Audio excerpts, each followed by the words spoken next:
Okay, let's set the scene. Picture this. It's 2 a.m. You're pulling the night shift in the Security Operations Center. Suddenly, the screen in front of you lights up. An alert just fired. Instantly, your heart rate ticks up a notch. But right in this exact second, you don't actually know if you're looking at a full-blown cyber attack that's going to make tomorrow's headlines, or just, well, Susan from accounting working late and triggering a false positive. In this explainer, we're going to decode the exact toolkit that analysts use to cut through that noise and figure out exactly what is happening on their networks. To see what I mean, let's take a look at a really common scenario. So a user named G. Baker logged into a server, HQFNSOS2, downloaded a file called Financial Report US 2024.xlsx, and then shared it with someone named R. Lund. So is this a massive threat or totally normal activity? When you're an analyst trying to quickly build context without hitting the panic button, this single alert triggers a barrage of questions. I mean, who is G. Baker? Does R. Lund even need corporate financial records, or is something much more sinister happening? You can't just guess here. You need definitive answers, and you need them fast. So to solve mysteries exactly like this one, here is our investigator's dossier for today. First, we'll tackle the alert triage challenge itself. Then we'll master the concepts of identities and assets, map the network to track threats, unpack SOC workbooks, and finally see how all of this comes together to streamline security operations. Let's jump right into Section 1, the Alert Triage Challenge. We really need to talk about the sheer, absolute chaos of raw data that Level 1 analysts face on a daily basis. The absolutely crucial thing to remember here is that raw alerts rarely tell the whole story. Alert triage is the complex process of gathering that vital additional information about the affected employees or servers. Your main objective isn't just to glance at an alert and immediately click close or escalate. No, it's to figure out if the activity is actually expected within the specific context of your organization. Because frankly, raw data without context, it's practically useless. Moving right along to Section 2, Identities and Assets. This brings us to the very first set of tools we need to solve that G. Baker file sharing mystery we introduced earlier. We have to determine the who and the what. To crack that case, it's like a giant puzzle. We have to separate the human element from the hardware element. On one side, we have the identity inventory. Think of this as your VIP list. It's the catalog of corporate employees, their user accounts, their machine accounts, what privileges they hold, and their specific roles in the company. Then on the other side, we have the asset inventory, also called an asset lookup. This is all about the gear. It's your master list of all computing resources in the IT environment, specifically focusing on your servers and workstations. Now, what's incredibly cool is how applying these two inventories directly answers our questions. If we look up J. Baker and R. Lund in the identity inventory, we find out their working hours and company roles. Oh, they both work in the finance department? Well, sharing a financial report suddenly makes a lot of sense. Then we check that server, HQFNFISO2, in the asset inventory. We find out its purpose and exactly who is authorized to access it. And just like that, we aren't just staring at random usernames and host names anymore. We've turned them into a clear, cohesive narrative to confidently determine that, yes, that file share was perfectly legitimate. All right, Section 3, Mapping the Network. We are going to shift gears now from internal file shares to a new, broader scenario that focuses on external network threats. Just imagine you're watching the firewall logs, and suddenly this hits your screen. At 8 a.m., an external IP repeatedly connects via port TCP 10443. By 8:23, the firewall translates it to an internal IP. 2 minutes later, that internal IP is aggressively scanning the 172.16.15.0 network range.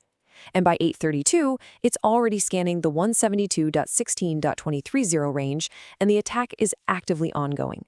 Listen, if you don't know what these specific IP addresses and ports actually represent, this is just an overwhelming, confusing mess of numbers. And this is exactly where we introduce the visual blueprint that will rescue us from all that chaos, the network diagram. A network diagram is simply a visual schema presenting your existing locations, subnets, and how they all connect. Depending on the size of the company, these can get ridiculously complex, but their core purpose for a SOC analyst remains exactly the same: to help you visually understand suspicious network activity. Let's see how this visual blueprint actually builds our understanding by translating that earlier wall of data. Using our network diagram, we can methodically decode those alerts. Port TCP 10443? Well, the diagram shows us that's the exposed corporate VPN. That 172.16.15.0 range? That's the database subnet. And the 172.16.23.0 range? That's the Office subnet. The diagram takes these random ports and IP blocks and gives them critical, real-world meaning. Armed with that translation, it's like we're detectives reconstructing a crime scene. We can perfectly track the threat actor's steps over time. At 8 o'clock, they were performing a VPN brute force attack. At 8:23, they actually got in and were assigned an internal VPN IP. At 8:25, the adversary tried to scan the database subnet, but thankfully was likely blocked by firewall rules because they couldn't find any open ports. Seeing no success there, at 8:32, they pivoted, switching to hunting in the Office subnet for their next target. The network diagram literally transformed a terrifying wall of raw logs into a highly readable, highly actionable attack narrative. Which brings us to Section 4, SOC Workbooks Explained. We are now going to introduce the final piece of the detective's toolkit. It's the master plan that ensures our junior analysts never get lost in the weeds. We call this master plan the SOC Workbook. Now, you might also hear it called a playbook, a runbook, or a workflow, but ultimately it's a structured document defining the exact steps required to investigate and remediate specific threats. Look, Level 1 analysts are often junior specialists. You absolutely cannot expect them to magically know how to perfectly triage every single attack scenario in existence. Workbooks are the ultimate safety net. They're prepared by senior analysts to ensure steps are followed consistently, vital details aren't missed, and evidence doesn't get confused.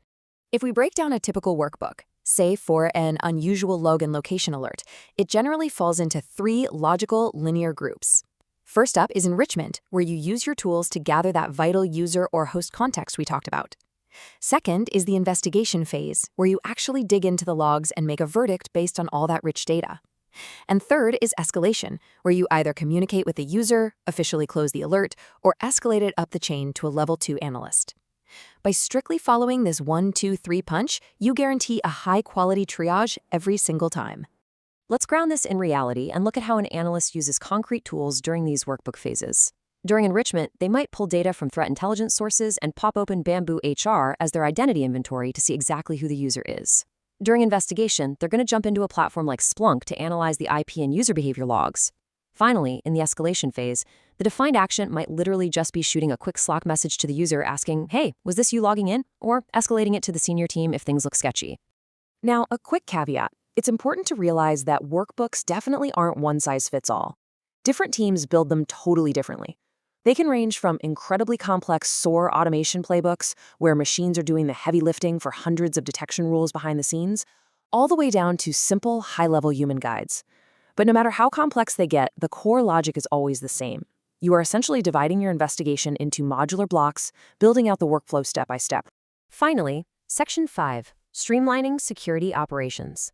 Let's pull everything we've learned together and look at how these tools elevate the entire security operation. You see, these tools do a lot more than just solve individual alerts on a lonely night shift, or finally answer the question of what Susan from accounting is up to. They fundamentally streamline your entire SOC. Asset and identity lookups give you instant situational context, so you know exactly who and what you're dealing with. Network diagrams visually translate complex numerical attack paths into clear geographical movements across your network. Workbooks completely eliminate the guesswork from triage, giving junior analysts a structured, confident path to follow. And by breaking things down into modular blocks, even the absolute most complex investigations become manageable. So, I'll leave you with this final thought. Take a really hard look at how your own team operates today. Are your organization's alerts telling a clear, actionable story through context, diagrams, and workbooks? Or are they just making a ton of noise, leaving your analysts guessing in the dark at 2 a.m.? Honestly, implementing these foundational tools could be the difference between catching a massive threat early and missing it entirely.